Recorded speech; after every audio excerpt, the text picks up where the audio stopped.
नमस्कार दोस्तों, चकदेव in knowledge में आपका हार्दिक स्वागत है। आज के वीडियो में हम बात करने वाले हैं एसआईपी की एडवांटेज यानी कि फ़ायदे के बारे में।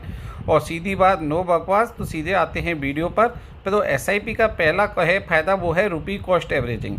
जी हाँ, जब भी मार्केट ऊपर होता है, जब एनएबी की कॉस्ट जो है वो हाई होती है तो आपको मिलती हैं कम यूनिट्स, और जब एनएबी कॉस्ट लो होती है तो आपको मिलती हैं ज़्यादा यूनिट्स। यानी कि आपकी एवरेजिंग होती रहती है। मार्केट ऊपर जा रहा है या मार्केट नीचे जा रहा है, दोनों ही केसेस में एवरेजिंग होनी ही होनी है। तो आपको ज़्यादा टेंशन लेने की ज़रूरत नहीं है कि कब इन्वेस्टमेंट करना है। एसआईपी करने का दूसरा फ़ायदा है पावर ऑफ कंपाउंडिंग। जी हाँ, एक बार जब आपने इन्वेस्टमेंट कर दिया तो उस पर मिलता है रिटर्न, और अब जब आप लंबे टर्म तक बने रहते हैं तो आपको मिलता है रिटर्न पर रिटर्न, जिससे कि जो आपकी रिटर्न्स हैं वो मल्टीपल टाइम्स हो जाती हैं, कई गुना हो जाती हैं।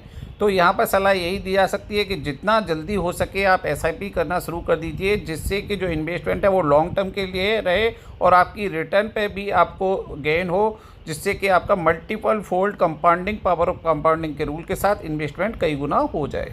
एसआईपी का तीसरा फ़ायदा है फ्लेक्सिबल इन्वेस्टमेंट अमाउंट। यहाँ पर बहुत बड़ा लमसम इन्वेस्टमेंट करने की ज़रूरत नहीं होती है। अगर आपके पास पैसा नहीं है तो आप मात्र 500 रुपये पर महीने से भी इसकी शुरुआत कर सकते हैं। जब भी आपके पास पैसा बढ़ जाए तो आप इस अमाउंट को एसआईपी को बढ़ा सकते हैं, या ऐसा कर सकते हैं कि आपकी एक एसआईपी चल रही है, 2, 3, 4, जितना भी, जब जैसे पैसे बढ़ता जाए वैसे वैसे आप या तो अमाउंट इंक्रीज करते जाइए या नंबर ऑफ एसआईपी इंक्रीज करते जाइए। अधिकतम पैसे की ज़रूरत नहीं है कि बल्क में पैसा जमा करना है।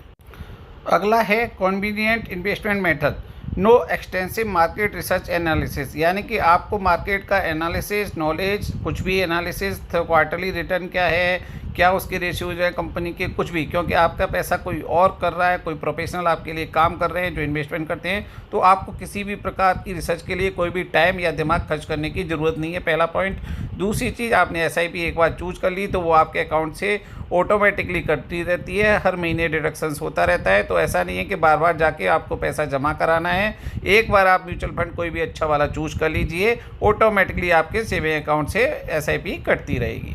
Next is the discipline saving and higher returns. क्योंकि ये आपसे मंथली कटती है आरडी की तरह, तो ये डिसिप्लिन सेविंग हुई, मीन्स लगातार सेविंग आपकी होती रहेगी। लॉन्ग टर्म में बहुत बड़ा पैसा जो भी उसका गोल है उसके अकॉर्डिंगली आपको मिल जाएगा। लेकिन यहाँ पर बेनिफिट ये है कि अगर आप आरडी की तरफ जाएंगे, बैंक आरडी की तरफ, तो वहाँ पर रिटर्न कम होता है, लेकिन म्यूचुअल फंड की जो एसआईपी होती है उसमें रिटर्न हायर रहता है। तो यहाँ पर दोनों का हो रहा है, आपका सेविंग भी हो रही है और रिटर्न भी आपको ज़्यादा मिल रहा है।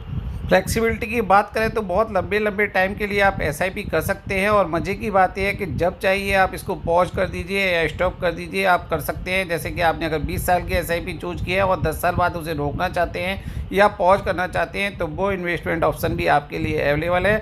हालांकि हो सकता है कि कुछ म्यूचुअल फंड जो मिनिमम टेन्योर है वो 6 मंथ का रखते हैं, लेकिन 6 मंथ कोई बड़ा टर्म नहीं है, और लॉन्ग टर्म के लिए तो ये बहुत ही अच्छे प्लान्स हैं और कभी भी आप पॉज कर सकते हैं। तो आपकी मर्जी, आपके हाथ, जब कीजिए एसआईपी और पाइए ज़्यादा इंटरेस्ट। धन्यवाद।